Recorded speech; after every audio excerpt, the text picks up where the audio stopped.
자, 그 다음에 5절에 보시면 이제 신탁법이라는 게 나오죠. 신탁법. 신탁이라는 건 말 그대로 그겁니다. 믿을 신, 맡길 탁. 신탁. 믿을 신, 맡길 탁인 거죠. 영어로도 트러스트라고 합니다.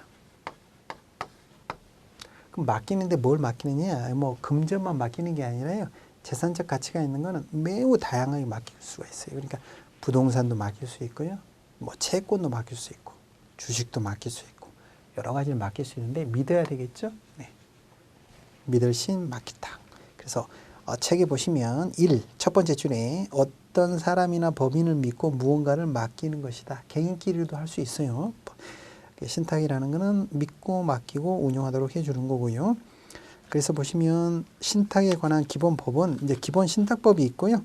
이걸 업으로서 하는 거. 그렇죠? 그래서 이 신탁업은 자본시장법 안에 6가지 업 중에 하나로 들어가 있습니다. 자본시장법에. 그래서 지금 개정법안이 이제 이야기되고 있는데 신탁업을 자본시장법에서 밖으로 빼내오는 걸로 지금 개정법안은 준비되고 있는데 아직 실행된 건 아니고요.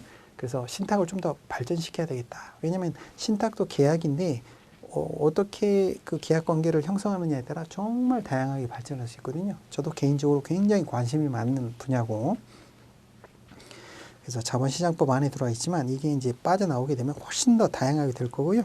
자, 신탁 관계인을 보면 그 가장 이해하기 쉬운 사례가 바로 퇴직 신탁이에요. 그래서 퇴직 신탁의 사례를 들어서 신탁 구조를 좀 이해시켜 드릴까 하는데, 자, 맡기는 사람을 위탁자라고 합니다. 관리하는 사람이 수탁자겠죠. 일반적으로 금융기관, 은행 같은 것이죠. 개인도 할 수 있긴 한데, 자, 그런데 어떤 재산을 맡겼을 거 아니에요.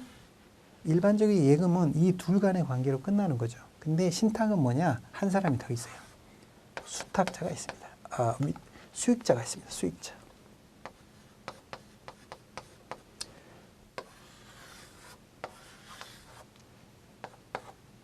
그래서 위탁자와 수익자와 같은 걸 자익신탁.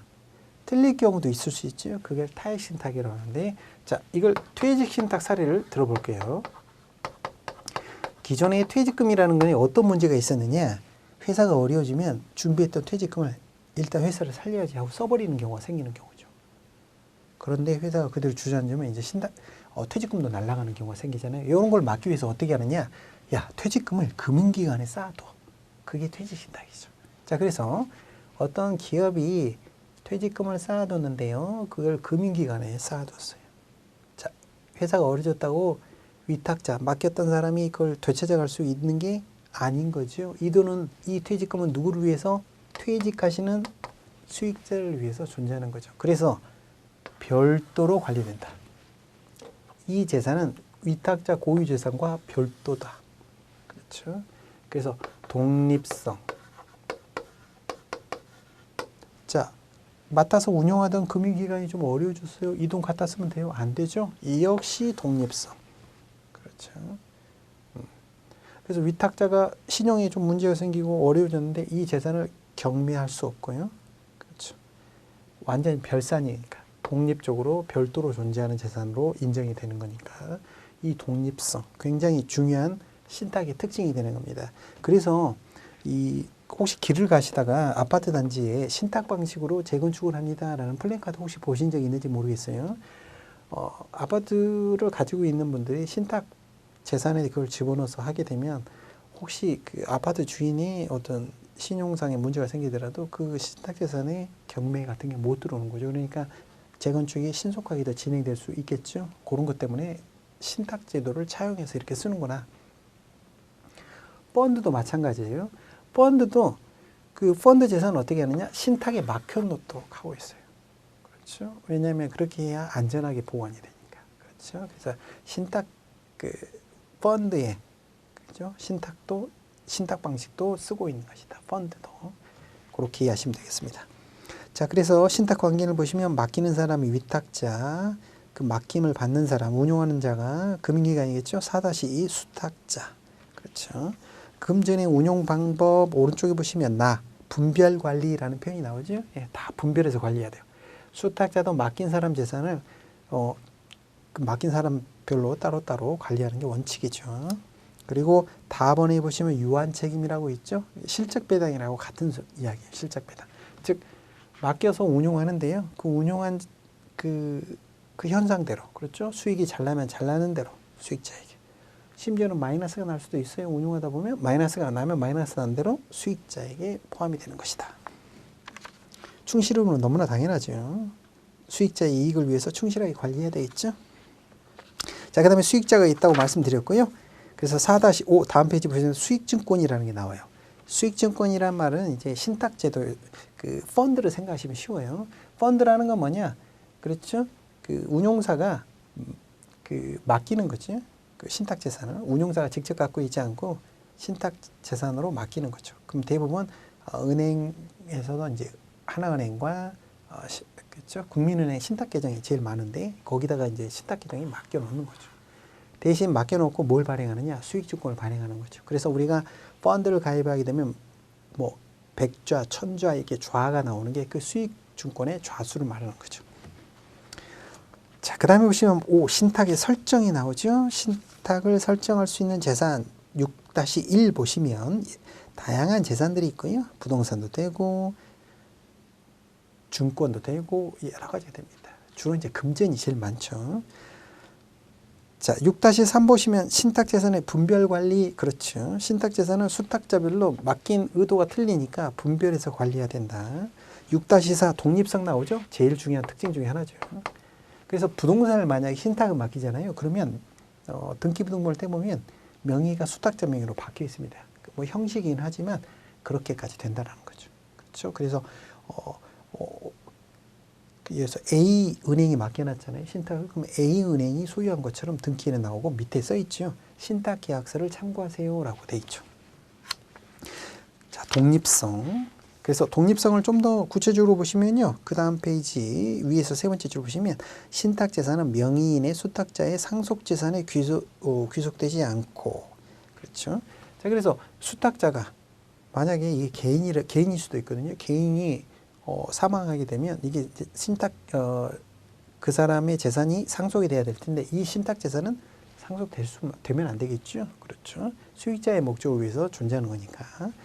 그래서 신탁 재산은 수탁자의 파산 재산에 속하지 않고, 이 말은 이 위탁자가 파산이 되더라도 이 재산은 별도이고 원칙적으로 강제 집행 경매가 안 됩니다. 같은 논리로 말씀드렸죠. 맡겨놓은 거기 때문에 위탁자에 문제가 생겼을 때 강제 집행이 안 되는 게 원칙이라는 거죠. 자, 그리고 마지막 6-5의 실적 배당이 나왔죠. 투자자 책임 원칙. 그래서 운용되는 만큼 받아가는 것이다. 나머지 한번 보시면, 그래서 저도 개인적으로 굉장히 관심이 많은, 그렇죠. 대표적인 게 이렇게 활용할 수가 있어요. 뭐 시험에 나올 건 아니고요. 가령 장애인 자녀를 둔 부모가 있다고 생각해 보시면, 자, 믿을 사람한테 맡겨놓는 거죠. 그냥 물려주게 되면 장애인인 자녀가 관리를 못하는 수가 생기는 경우가 종종 있잖아요. 그래서 믿을 만한 사람이나 법인에게 맡겨놓고 그 신탁계약을 작성하는 거죠. 이러이러한 목적으로 이 재산을 활용해서 나의 자녀에게 계속 장애인 학교라든가 어떤 장애인 시설에 계속 있을 수 있도록 그렇게 미리 신탁계약을 해놓게 되면 굉장히 마음이 훨씬 더 편할 수 있는 거죠. 이런 제도가 응용이 되는 거죠. 활용이 더 많이 될 거예요. 자, 9-6 보면요. 집합투자와 신탁이라고 있죠. 펀드를 생각하시면 된다고 말씀드렸습니다. 그래서 펀드는 신탁재산을 맡겨놓고 수익증권을 발행하게 되는 거죠. 자, 나머지 보시면 신탁상품의 종류 보시면요. 10-3의 특정 금전 신탁과 불특정이라는 말이 나오죠. 특정이라는 건 뭐냐? 운용 방안을 특정한 거예요. 그렇죠? 나는 주식을 줬는데 예를 들어서 뭐 이러이러한 회사만 매매를 해주세요. 뭐 그렇게도 지정할 수 있는 거예요. 거기에 따라서 운용하면 되는 거니까. 세 번째 줄을 보시면 특정 금전 신탁은 위탁자가 지정한 운용 방법에 따라서 운용하게 된다. 그러한 것이 없는 게 불특정이 되겠죠. 지금 은행의 불특정 금전 신탁은 연금 신탁 딱 하나밖에 없습니다. 다 펀드로 흡수가 됐거든요. 자, 그리고 다음 페이지 보시면 일임형과 비일임형이 있는데 여기 이제 ISA라고 새로 생긴 상품이 있잖아요. 이런 상품 때문에 이제 그렇죠? 일부를 맡겨놓은, 그렇죠? 그게 일임형인 거죠. 운용 방안에 대해서 맡겨놓은 거, 그렇죠? 그게 일임형 신탁이 되는 거고요. 비일임형이라는 거는 이제 맡기는 사람이 다 그 권한을 가지고 있는 게, 운용에 대한 권한을 가지고 있는 게 비일임형이 되겠습니다. 참고로 좀 보시면 될 것 같고요. 자, 그 다음에 보시면 이제 부동산 신탁이에요. 부동산 신탁은 부동산을 맡기는 거예요. 사실은 이게 이제 영업 목적상으로도, 그리고 이제 요즘 많이 또 관심이 많아지고 있는데, 시험 목적상 중요도는 조금 떨어지기 때문에 간략히만 말씀을 드릴게요. 자, 첫 번째 부동산 신탁이라는 건 뭐냐? 부동산을 맡기는 겁니다. 그렇죠? 부동산을 맡기게 되면 그래서 종류가 있죠. 관리 신탁은 말 그대로 관리하는 거고요. 처분은 매매를 지원해 주는 거고요. 다음 페이지 보시면 2-3의 담보 신탁이라고 해서 이것도 좀 독특하죠. 그 전에 담보라는 거는 근저당권을 설정하기만 했는데요. 어떻게 할 수가 있냐면 신탁에 맡겨놓고 그 수익권을 담보 제공하는 거예요. 그렇죠? 그러면 문제가 생겼을 때 그 처분을 경매 절차에 의하지 아니하고 수의계약도 가능하고 그 계약 절차에 따라서 담보 신탁이 몇 가지 좀 장점들이 있어요. 그렇죠? 채권자는 우선 수익자가 되는 것이다. 좀 재미있는 제도입니다. 실무적으로도 굉장히 좀 관심이 많은, 그렇죠? 시험에는 아직 나올 때는 아닌데요. 자, 그리고 이제 증권화라는 게 밑에 나오죠. 신탁에 의한 부동산의 증권화, 즉 부동산을 잘게 쪼개가지고 증권화 시킬 때, 그렇죠? 예. 이게 실물 자산을 증권화로 바꾸는 것, 그렇죠? 이런 것들이 이제 신탁 제도를 많이 활용하고 있다. 그래서 오른쪽에 보시면 다 자산 유동화라고 있죠. 이게 알고 보면 증권화랑 같은 말입니다. 참고로 좀 보시면 될 것 같아요. 자, 그 다음에 7절에 보시면 금융소비자 보호에 대한 이해가 나오죠. 그래서 보시면 금융소비자 소비자 보호기관에 보시면 두 번째 줄에 입법 예고 중이다 이런 말이 있죠. 그래서 아직 정식 통과는 안 됐지만 이 법의 취지 내용들은 여러 가지 법에 다 흩어져 있는 거니까. 그래서 3-1 보시면 불공정 약관 규제라는 말이 나오죠. 그렇죠. 그래서 5번째 줄 정도 보시면 그 오른쪽 페이지에 약관을 제정하거나 변경할 때는 금융위에 신고하도록 되어 있다. 근데 그 앞에 뭐라고 되어 있죠? 사전. 그렇죠. 약관을 제정하거나 변경할 때는 사전에, 그렇죠, 확인을 받아야 된다. 그래서 소비자를 보호한다는 거고요. 자, 그 다음 3-2 보시면 뭐 적합한 상품 판매, 설명 의무 강화, 이건 뭐 기본적인 내용이 될 거고요. 자, 그 다음 페이지 보시면 나번에 보시면 적합성이라는 말이 나오죠. 그게 바로 투자 목적 등이 적합한, 그렇죠? 고객이 필요한 적합한 상품을 공유하고 판매해야 된다. 그게 적합성이고요. 다원에 보시면 이제 적정성이라고 나오죠. 적합성에 더해서 정당한지까지 체크한다는 거예요. 그래서 이제 자본시장법이 뒤에 또 나올 텐데 거기에 보시면 이제 대표적인 예가 파생상품이에요. 파생상품 위험성이 크니까 이게 정당한가? 그렇죠? 고객이 스스로 오셔서 가입하려고 해도 이게 정당한지 그것까지 체크하는 게 뭐다? 적정성 원칙이다. 자, 이런 것들이 이제 굉장히 강화돼서 적용되고 있구나. 자, 그래서 4번에 보시면 금융소비자보호기본법에 대한 주요 내용들이 나오는데 그 다음 페이지 보시면 표 1-2가 나옵니다. 이 정도 한번 체크 한번 해주실래요? 자, 금소법의 금융상품 분류를 어떻게 하고 있느냐? 4가지로 분류하고 있어요. 예금성, 정기예금 같은 거죠? 투자성, 펀드 같은 상품이겠죠? 보장성, 보험 같은 상품을 보장성 상품이라고 구분하고 있고요. 그 다음에 이제 대출성입니다. 그렇죠? 이 4가지로 구분하고 있구나. 예금성, 투자성, 보장성, 대출성. 요 4가지로 구분하고 있구나. 그렇지. 나머지 어려운 게 없는데 보장성이 보험 상품을 말하는구나. 요 정도까지만 체크하시면 되겠고요. 자, 오른쪽에 보시면 판매 행위 규제 해가지고 그 안에 또 박스가 들어와 있죠. 1-4 거기에 적정성 동그라미 2번 보이시죠? 그렇죠. 그래서 금융소비자 보호에 관한 법에서는 자본시장법에서는 그 파생 상품에 관한 이야기만 나오는데 금소법에서는 적정성 원칙을 대출, 그렇죠. 투자는 당연하고 보장성 상품에도 일부, 그렇죠. 이런 것들까지 좀 좀 더 확대해서 적용하겠구나. 적정성 원칙을 금융소비자 보호에 관한 법에서는 자, 그렇게 되는구나 체크하시면 되겠고요. 자, 다음 페이지 보시면 뭐 징벌적 과징금 그렇죠.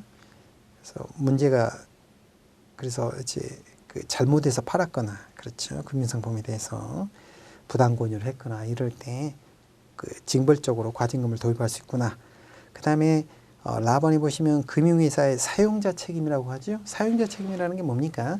고용한 사람이 책임을 지는 거죠. 그러니까 잘못을 저지른 해당 임직원뿐만 아니라 중간 관리자나 혹은 회사도 책임을 지게 하는 게 사용자 책임인데 이 사용자 책임이 금융기관에는 굉장히 광범위하고 그렇죠.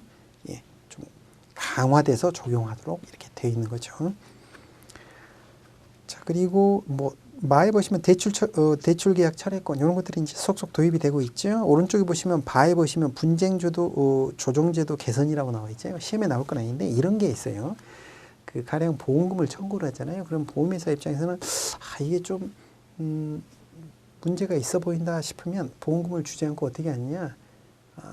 중재 조정제도가 들어왔을 때 중재 제도에 의하지 아니하고 소송을 걸어버려요. 그러면 일반 소비자 입장에서 소송에 응하려면 비용, 정신적인 어려움 이런 것 때문에 이제 쉽게 합의가 이루어지는 거죠. 100원인데 예를 들어서 70원, 50원으로 이렇게.